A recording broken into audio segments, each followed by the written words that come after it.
everyone. Today we're going to be making 3-ingredient Play-Doh.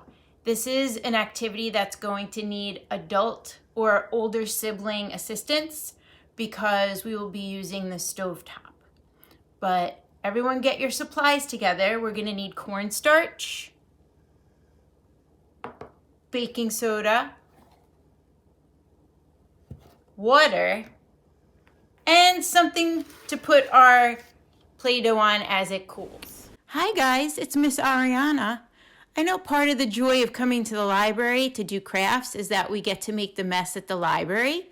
But since we can't get together at the library, I'm going to show you how to do some stuff at home. Add each of the ingredients, the cornstarch, half a cup, the 1 cup of baking soda,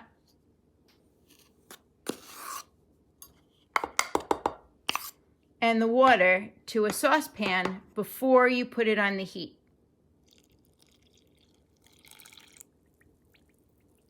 Mix it well.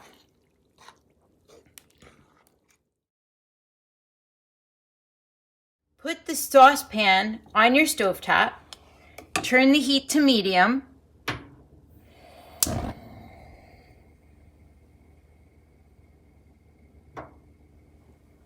And keep stirring your mixture. Keep stirring your mixture. Pretty soon, really quickly, it's going to start to bubble.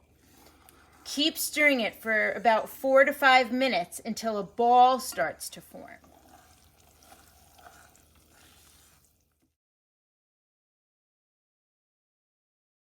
Very careful because it's going to be hot. Dump your creation onto some parchment paper or a cookie tray just to let it cool.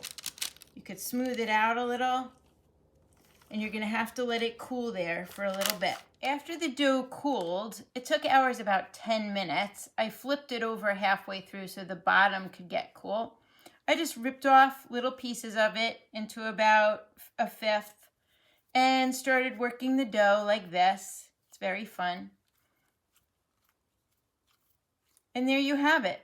Now, if you happen to have some food coloring, you can add a little bit, a couple of drops, and make different colors. After you're done making your Play-Doh, just store it in an airtight container or a Ziploc bag, and you'll have it for a couple of days.